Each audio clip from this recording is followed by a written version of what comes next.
주께서 천사장의 나팔 소리로 호령하여 오실 때 우리 사랑하는 성도들 예수 그리스도께서 입으셨던 그 부활의 몸을 우리도 같이 입고 하나님을 찬양하고 예수 그리스도와 함께 영원히 보내게 될 줄 믿습니다. 찬양에 감사드리고 이 찬양을 받으신 우리 구주 예수 그리스도와 우리 아버지 하나님께 우리 아멘으로 화답하여 영광 돌리겠습니다. 아멘, 아멘, 아멘. 우리는 지금 비록 몸은 로마 감옥에 갇혀 있지만 주 안에서 사랑하는 빌립보 교회 성도들에게 편지를 보낸 사도 바울의 편지이죠. 그 빌립보서를 함께 나누고 있습니다. 우리는 지난 시간 1장 말미에서 사도 바울이 빌립보 교회에 있는 성도들 향하여서 이렇게 권면합니다. 여러분들은 예수 그리스도의 복음에 합당하게 생활하십시오. 그리스도의 복음에 합당하게 생활하라라는 이런 권면을 우리가 받았습니다.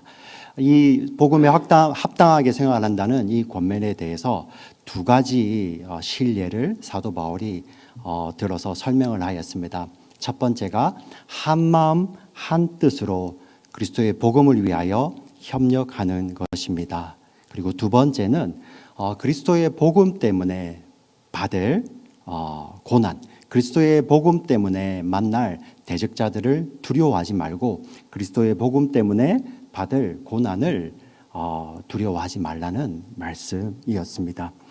지금도 그렇지만 예수 그리스도만이 유일한 길입니다. 예수 그리스도만이 유일한 진리이십니다. 예수 그리스도만이 유일한 생명이십니다라는 이런 복음의 유일성을 우리가 전하고 우리가 그 복음의 유일성을 살게 되면 우리는 세상으로부터 많은 반대에 부딪히고 어려움을 당하게 됩니다. 왜냐하면 예수 그리스도만이 유일한 구원이라는 이 복음의 유일성, 이 메시지는 세상 사람들이 좋아하는 메시지가 아닙니다. 세상 사람들은 스스로 자신들이 구원의 길을 찾으려고 합니다. 그리하여 그들이 어떤 길이든 노력하여 열심히 노력하면 구원에 도달할 수 있다는 그 메시지를 좋아합니다. 그렇기 때문에 예수님만이 유일한 길이라는 이 복음은 세상 사람들이 좋아하는 메시지가 아닙니다. 근데 분명한 것은 우리 복음이 성경이 단언하여 증거합니다. 다른 길이 없습니다. 오직 예수 그리스도, 하늘에서 내려오신 예수 그리스도를 믿는 그 길만이 유일한 길입니다. 그래서 예수님께서는 내가 곧 길이요 진리요 생명이니 바로 유일한 길, 유일한 진리, 유일한 생명이심을 예수님께서는 말씀하셨습니다. 우리가 이 복음을 붙들고 살 때 우리의 삶 가운데는 반드시 고난이 있고 대적자들이 있는 것입니다.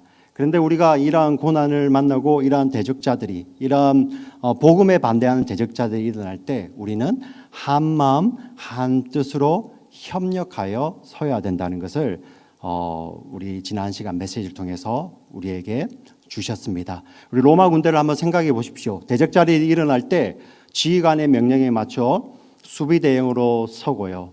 그리고 그들이 정말 물샐 틈 없이 방패를 펼쳐내는 그 장면을 한번 생각해 보십시오. 이처럼 우리 성도들은 그리스도 안에서 세상을 향하여서 이렇게 한 마음 한 뜻으로 서야 되는 것을 성경이 이야기하고 있습니다.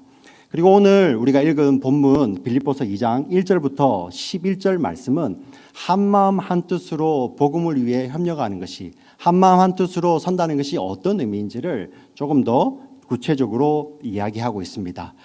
사랑하는 성도 여러분, 우리 믿음의 공동체들은 외부의 이러한 공격도 우리가 감당을 해야 됩니다. 근데 우리가 믿음의 공동체를 이루면서 살다 보면 이 외부의 공격뿐만 아니라 내부의 공격도 있다는 것을 우리가 알아야 됩니다. 그 내부의 공격이란 것이 무엇입니까? 바로 오늘 본문에도 나오지만 허영을 쫓아 다투는 것, 그리고 이렇게 분열이 일어나는 이러한 내부의 공격들이 있습니다. 질문이 생깁니다. 어떻게 하나님께서 세우신 교회이고 예수 그리스도께서 핏값으로 세우신 교회인데 그 교회 공동체 안에 이러한 다툼, 허영이나 분열이 여전히 있을 수 있을까 하는 질문이 생기는 것입니다. 근데 우리가 명심해야 됩니다. 성도 여러분, 우리가 명심해야 됩니다. 교회는 의인들이 스스로 모여서 세운 공동체가 아닙니다. 교회는 의인들이 스스로 의로운 뜻을 가지고 스스로 의로운 행동을 가지고 모여 세운 교회가 아니라 교회 공동체는 어떤 곳입니까? 용서받은 죄인들이 모인 곳입니다. 하나님의 아들 예수 그리스도의 핏값으로 말미암아 구원받은 용서받은 죄인들이 예수 그리스도의 은혜 안에 모인 것이 바로 교회 공동체입니다. 그리하여 이 교회 공동체 안에는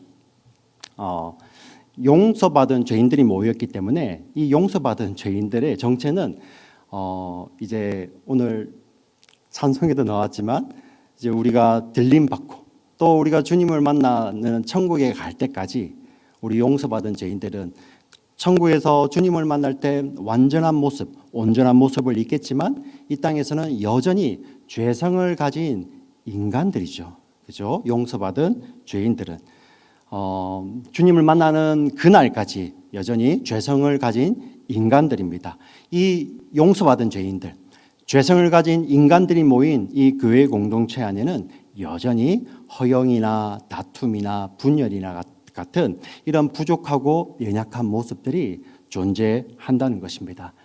오늘 성경에도 나오지만은 1세기 사도들이 예수님을 직접 만났고 예수님으로부터 직접 말씀을 받아서 활동하던 사도들이 활동하던 이런 빌립보 교회 같은 이러한 교회뿐만 아니라 우리 역사를 통틀어서 그리고 오늘을 살아가는 현대 교회 안에도 여전히 이렇게 부족하고 연약한 모습들이 있습니다. 예, 그게 우리 사실이죠. 그런데 우리가 한 가지 분명한 사실은 바로 여기에 있습니다. 우리 교회라는 곳은 이처럼 부족하고 연약한 모습으로 그대로 살아도 된다는 그런 허가를 받은 공동체가 아니라는 것입니다. 부족하고 연약한 모습이 있는데 그대로 살아도 돼라는 그런 허용이나 허가를 받은 공동체가 아니라 교회는 오히려 자신의 부족함과 연약함을 주님께 맡겨드리고 항상 온전하신 예수 그리스도를 쫓고 예수 그리스도를 닮기를 소망하는 공동체입니다. 그래서 교회는 죄성을 가진 인간들이 모여서 본성대로 자기 마음대로 살아가는 공동체가 아니라 용서받은 죄인들이 모여서 자신의 본성이 아니라 그리스도 예수의 마음으로 살아가는 공동체가 바로 교회 공동체인 것입니다. 우리 믿음으로 아멘 하시겠습니다. 아멘. 용서받은 죄인들이 자신의 죄성을 따라 자기 마음대로 살아가는 공동체가 아니라 예수 그리스도, 그분 때문에 그분의 마음으로 살아가는 공동체인 것입니다. 그렇다면 이 교회 공동체가 살아가야 할 교회 공동체가 전해야 되고 살아가야 할 예수 그리스도의 마음은 어떤 것입니까? 오늘 본문 빌립보서 2장 5절부터 11절까지 말씀 가운데 5절부터 8절까지 말씀 가운데 잘 나타나 있습니다. 우리 다 함께 한 마음 한 뜻으로 읽어보겠습니다. 5절부터 8절까지 말씀입니다. 천천히 한번 읽어보겠습니다. 시작. 너희 안에 이 마음을 품으라. 곧 그리스도 예수의 마음이니 그는 한 본본 하나님의 본체이시나 하나님과 동등됨을 취할 것으로 여기지 아니하시고 오히려 자기를 비워 종의 형체를 가지사 사람들과 같이 되셨고 사람의 모양으로 나타나사 자기를 낮추시고 죽기까지 복종하셨으니 곧 십자가에 죽으심이라. 아멘. 여기 보면 교회 공동체 안에 품어야 할 그리스도 예수의 마음에 대해 잘 생각을 하고 있습니다. 잘 이야기하고 있습니다. 자, 너희 안에라고 시작하는데 바로 이 너희 안에라는 이 말씀은 중의적인 의미를 가지고 있어요. 지금 우리 각자가 예배를 드리고 있지 않습니까? 우리 각자의 마음 가운데 우리 안에다가 이 마음을 품으라는 권면이기도 하고요.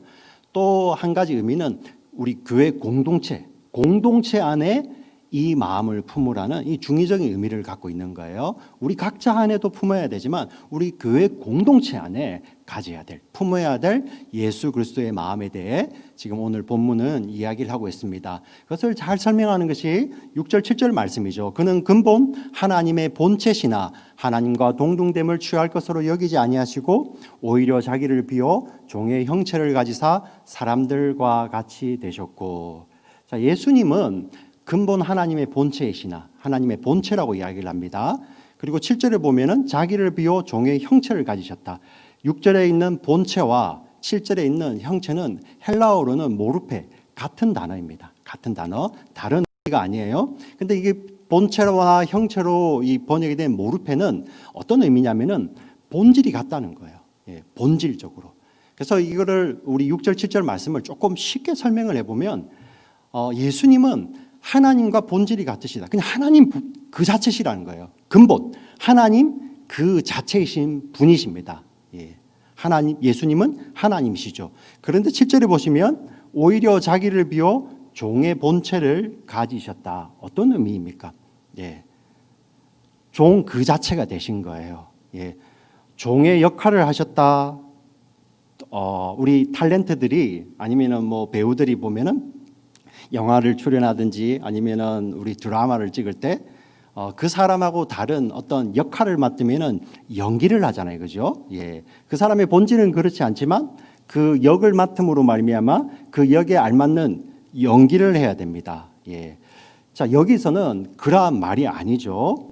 예수님이 자신을 비우셔서 종의 형체, 종의 본체가 되셨다는 것은 종의 연기를 하셨다. 아니면 종처럼 되셔서 종의 역할을 하셨다라는 그런 의미가 아닙니다. 정말 종이 되셨다는 거예요.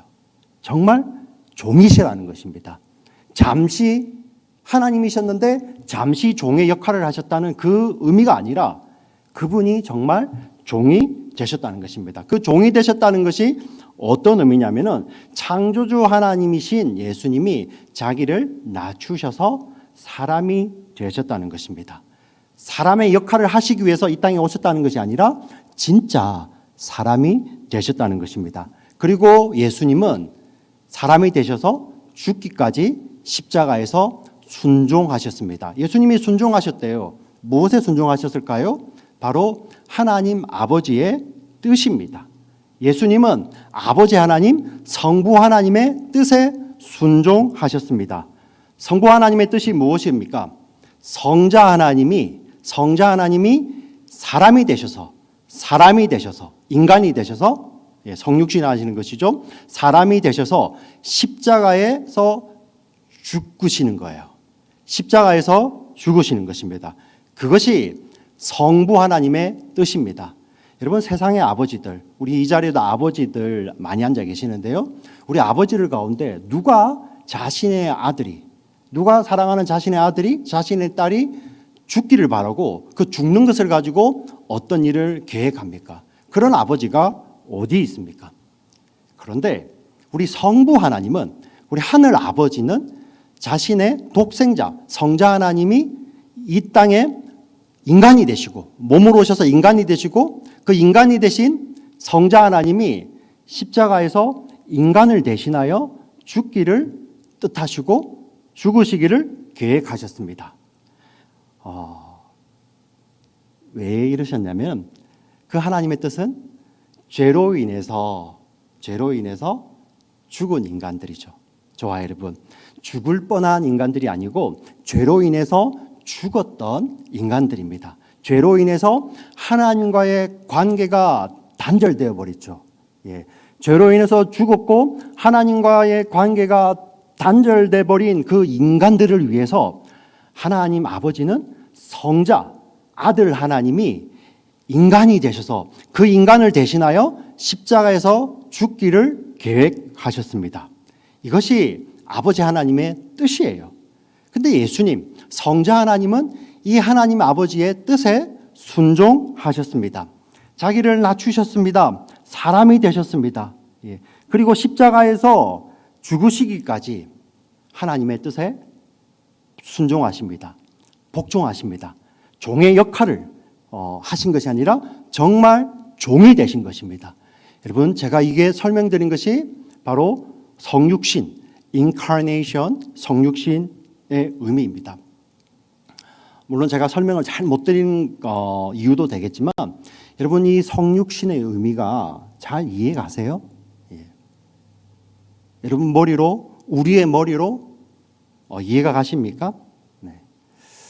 이 땅에서 우리 고린도서에 보면은 지금은 희미하게 보인다고 표현을 하죠. 이 땅에서 완벽하게 볼 수 있는 것, 이 땅에서 완벽하게 설명이 안 되는 것들이 있죠. 그 가운데 대표적인 것이 바로 삼위일체와 성육신입니다. 삼위일체와 성육신은 우리가 주님을 만나기까지는 이걸 이해할 수 없어요. 네. 그리고 어떤 신학자들은, 성경학자들은 주님을 만나서도 우리 인간의 머리로는 다 이해할 수 없다. 예. 그래서 우리가 하나님을, 그 삼위일체를 알아가고 성육신이라는 것을 알아가는데 우리 인간은 영원이라는 시간이 걸린다. 이렇게 표현을 합니다. 예. 바로 이 삼위일체와 성육신은 아무리 우리가 잘 설명을 하고 잘 이해하려고 해도 이해가지 않는 것이 바로 이것입니다. 아무리 잘 설명을 해도 우리의 머리로는 이해가 가지 않는 것이죠. 2, 3년 전의 일입니다. 제가 저희 아이들과 함께 작은 몰에 한 피자 가게 앞을 지나가는데 그 피자 가게 문이 열릴 때마다 그 앞에 고양이가 막 이렇게 쫓아다니는 거예요. 그 피자 가게 안에서 그 피자를 배달하기 위해서 그 피자 냄새가 풍기는 피자 가방을 가지고 나오는 그러한 형제들을 그 고양이가 쫓아가면서 막 다리를 붙잡고 매달리는 거예요. 그 피자 좀 달라는 거죠. 배고프니까. 너무 불쌍했어요. 좀 주지 하는 마음이 들었는데 만약에 그 피자 가게에서 고양이에게 피자를 주기 시작하면은 이제 고양이들이 계속 오겠죠, 그죠? 그래서 그 피자 가게가 줄 수 없는 거예요. 네. 그 당시에 저는 한 2, 3년 전이죠. 거기서 얼마 떨어지지 않는 곳에서 그 고양이들에게 음식을 이렇게 그냥 주시고 그 음식을 나눠주는 것을 기쁨으로 여기시는 한 분을 알고 있었거든요. 마음에 그런 마음이 생기는 거예요. 내가 저 고양이하고 좀 말이 통하면 좋겠다. 한번 저에게 가서 여기서 이 길을 건너고 길 몇 번만 건너가면은 거기 가면은 매일 음식이 있어. 너 거기 가봐. 예, 이런 마음이 생기는 거예요. 네. 근데 말이 안 통하잖아요. 네, 말이 안 통하잖아요. 한번 우리가 조금 상상을 해볼 수 있잖아요. 영화처럼 우리가 잠시 고양이가 되어서 고양이 역할을 하고 그에게 말을 하고 그냥 끝나면 다시 이제 사람이 되는 거. 이건 우리 영화 속에서나 볼 수 있는 일이고 우리의 상상 가운데서 일어날 수 있는 일입니다. 하지만 제가 이런 생각은 해볼 수 있겠지만 제가 정말 저를 위해서 고양이가 되어야 된다. 예, 생각하기도 싫은 거예요. 그리고 그 고양이가 그냥 잠깐 되는 그런 역할이 아니라 이제 저의 남은 생을 계속 고양이로, 아니 영원히 고양이로 지내야 된다. 이런 생각은 제가 상상도 하기 싫고요. 네, 저는 정말 이제 하고 싶은 마음이 전혀 없습니다. 그래서 성도 여러분, 저 같은 사람이 고양이가 잠시 되고 고양이로 사는 것은 우리의 상상 속에 있겠지만 이것은 피조물 되는 거예요. 우리 사람이 고양이보다 나은 존재라 해도 우리는 피조물이잖아요. 피조물이 피조물 되는 것입니다. 그런데 창조주가 천지를 지으신, 말씀으로 지으신 창조주가 피조물이 되셔서 그 피조물이 되셔서 영원히 지내신다. 이게 바로 성육신이라는 거예요. 하나님이 인간의 역할을 장치하시는 것이 아니라 인간이 되셔서, 인간의 몸을 입고 인간이 되셔서 시간을 뚫고 이 한정된 세상 가운데 오셔서 하나님의 아들이 함께 인간의 모든 고통을 다 체휼하시고 십자가에서 인간이 받을 수 있는 그 모든 고난을 다 받으시고 자신의 생명을 내어주신다. 이게 바로 그리스도의 성육신입니다. 우리는 이 그리스도의 성육신을 다 설명할 수 없습니다. 하지만 우리는 성경을 통해서 왜 이런 성육신이 일어나는지 한 가지 이유는 알 수 있습니다. 바로 그리스도께서 이렇게 성육신 하신 이유는 바로 하나님의 사랑 때문입니다. 아멘.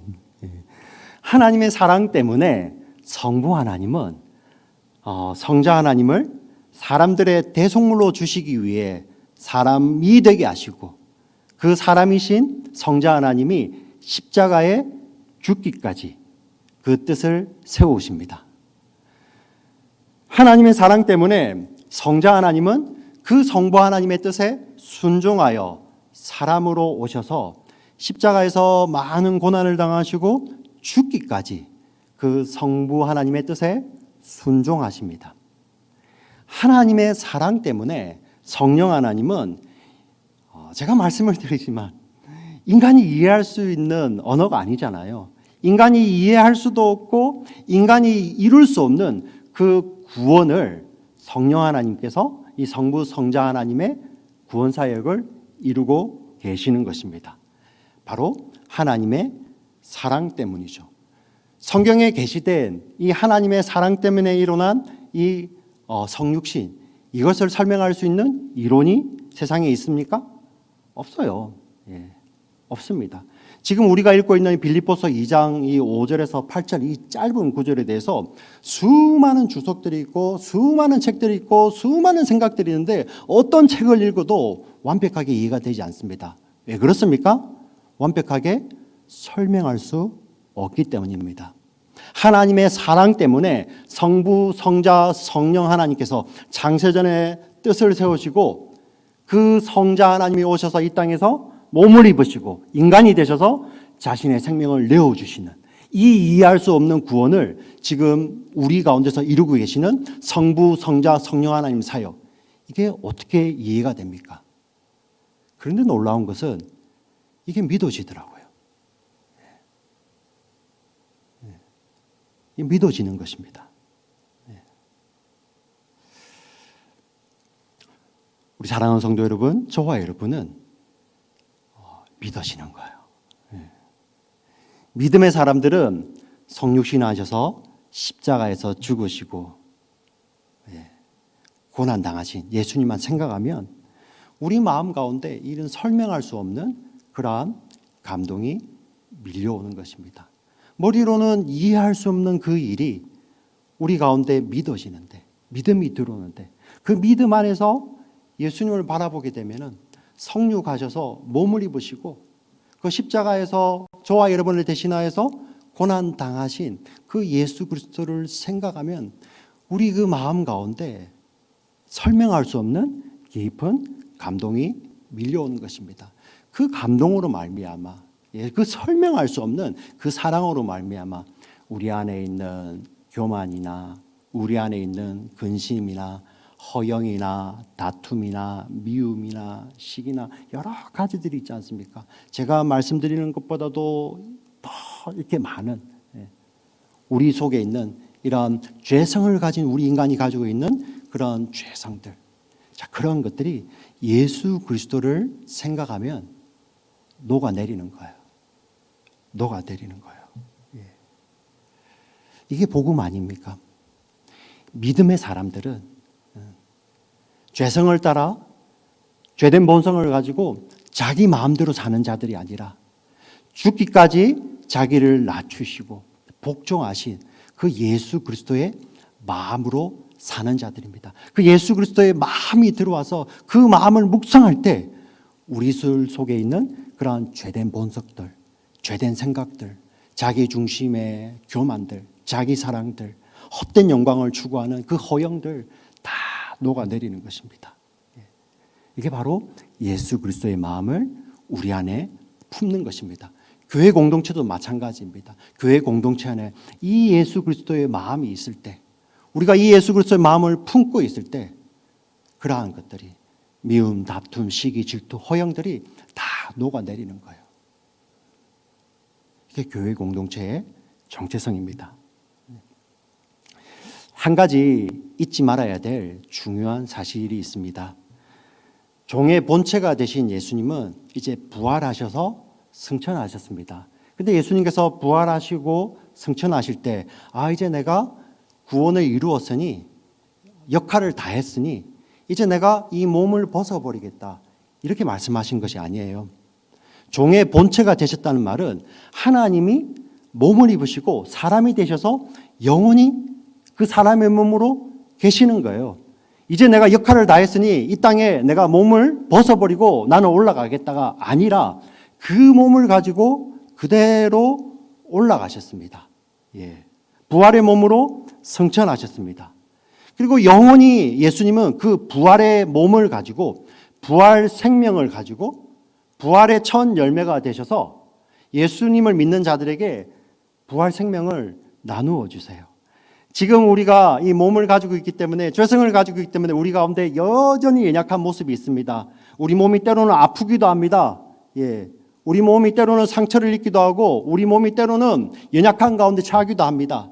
근데 우리에게 소망이 있는 것은 이 연약한 몸마저도 그 부활의 몸을 입으신 예수로 말미암아 우리가 온전히 될 것을 믿기 때문입니다.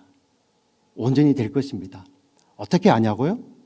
우리 예수님께서는 그 부활의 몸을 입으시고 지금도 보좌 우편에서 우리가 몸을 입고 있기 때문에 우리의 나타나는 그 연약함을 대신하여 하나님 아버지 앞에 끊임없이 중보 기도하고 계시는 것입니다. 그 중보 기도하고 계신 예수님이 이제는 성령으로 우리 가운데 함께 하시는 거죠. 그래서 우리는 그 소망으로 사는 거예요. 그 소망으로 예수님께서 우리에게 다시 입혀주실 그 부활의 몸, 부활 생명으로. 그래서 여전히 우리 가운데 연약함이 있고요, 육신의 연약함이 있고 아픔이 있고 때로는 우리가 믿음 생활하면서 내가 여전히 예수님을 믿지만은 아직도 내 몸 가운데 남아있는 이기심들, 교만들 이런 것들이 발견될 때마다 우리가 좌절하지 않고 우리 자신을 이런 수렁으로 밀어버리지 않고 우리는 어디로 가게 됩니까? 바로 예수님 앞에 가는 거예요. 예수님 앞에. 그리고 예수님이 우리의 연약함을 다 하시고, 왜? 그분은 우리의 몸을 그대로 입고 계시기 때문에 우리의 연약함을 모른다 하지 아니하시고 함께 체휼하시면서 함께 하시면서 우리를 아시고 하나님 앞에 끊임없이 우리를 위해 중보 기도하시는 것입니다. 이게 우리 예수 그리스도의 부활이에요. 이 성육신입니다.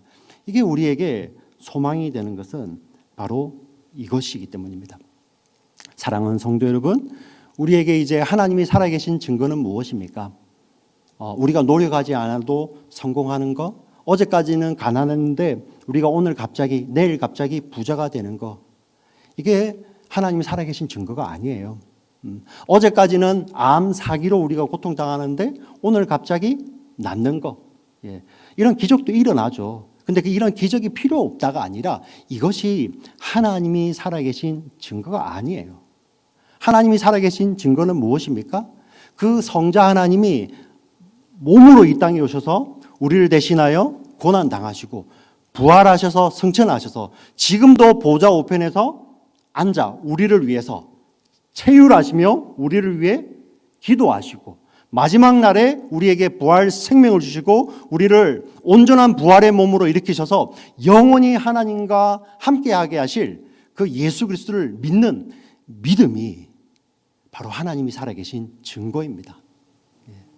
우리 믿음의 사람들은 눈에 보이는 거, 그거는 인식이지 믿음이 아니잖아요.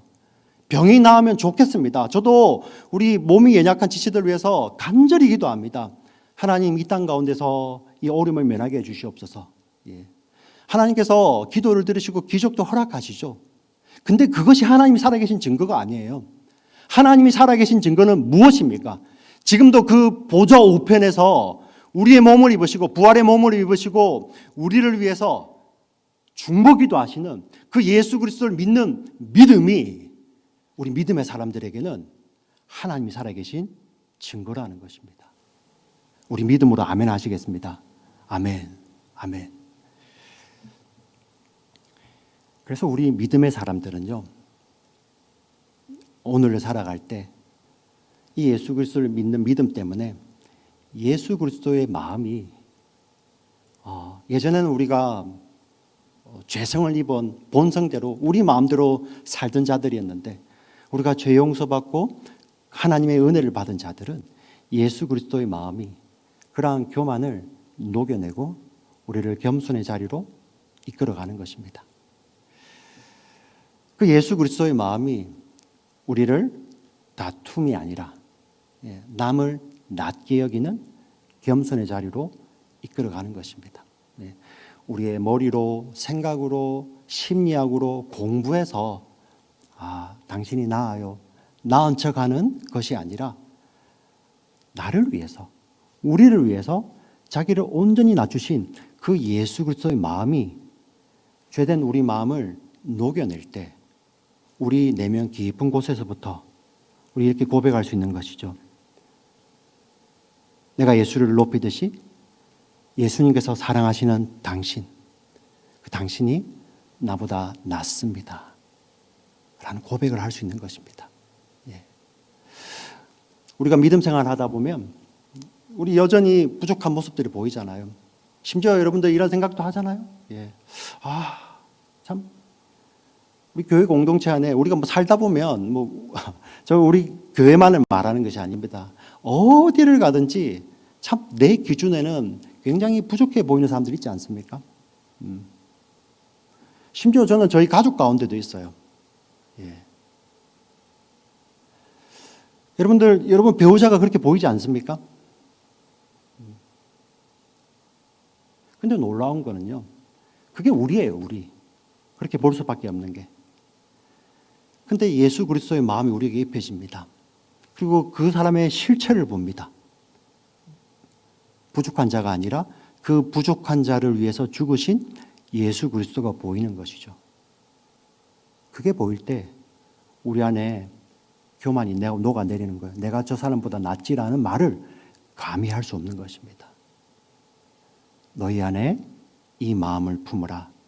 곧 그리스도 예수의 마음이니 그는 근본 하나님의 본체시나 하나님과 동등되게 취할 것을 여기지 아니하시고 자신을 비워 종의 형체로 죽기까지 복종하신 예수 그리스도의 마음이죠. 우리 그 마음이 있을 때 우리 마음 가운데 그런 모든 교만들, 다툼, 허영들이 봄눈 녹듯이 다 녹아내리는 것입니다. 사랑하는 우리 지체 여러분, 우리 공동체 안에 그리고 우리 마음 가운데 자신을 죽기까지 낮추신 그 예수 그리스도로 말미암아 여러분들의 삶의 풍성함이 넘쳐나는 저와 여러분 되시기를 주의 이름으로 간절히 축원합니다. 아멘. 기도하시겠습니다. 하나님 아버지,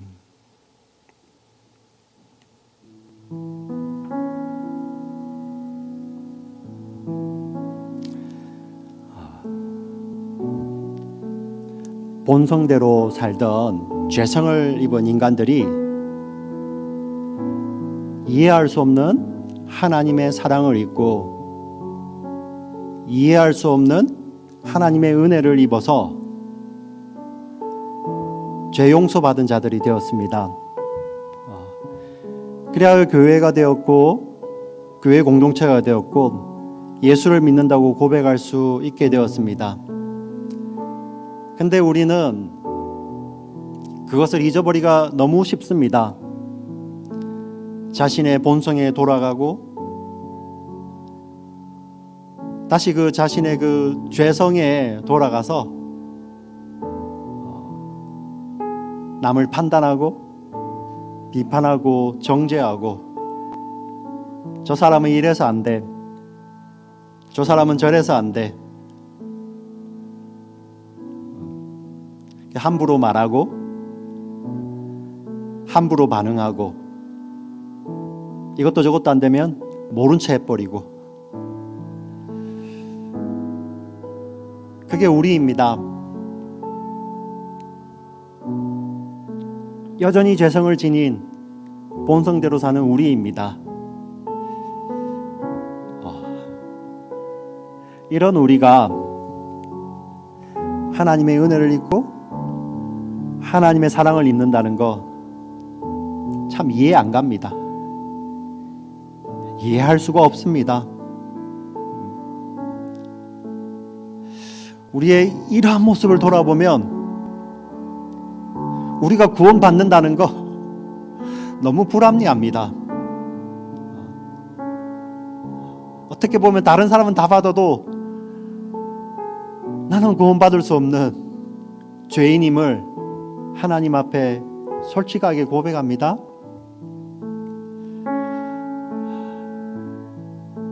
하나님, 그런데 복음이 우리의 마음을 녹입니다. 이해할 수 없는 이 복음이 우리의 마음을 녹이고 들어와서 이 용서받은 죄인이 믿어집니다.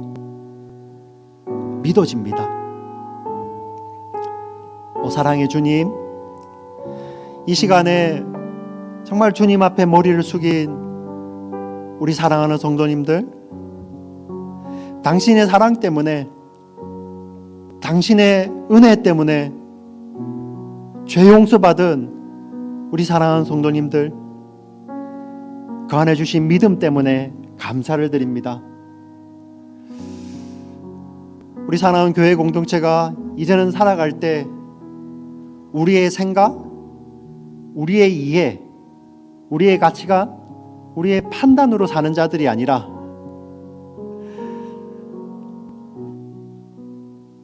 그 믿어진 믿음 때문에, 예수 그리스도 때문에 살아가는 저희들 되게 하여 주시옵소서. 본성을 따라 우리의 교만한 마음이 아니라 은혜로 주신, 우리 안에 주신 예수 그리스도의 마음으로 오늘을, 하루하루를 살아갈 수 있는 저희 모두들 되게 하여 주시옵소서. 주님 사랑합니다. 주님 사랑합니다. 감히 죄인이 하나님을 주님이라 부르고 사랑한다고 부를 수 있는 것도 하나님의 은혜이고 이게 믿어집니다. 이러한 감격으로 하루하루를 살아가는 저희 모두들 되게 하여 주시옵소서. 감사합니다. 예수님 이름으로 기도합니다. 아멘.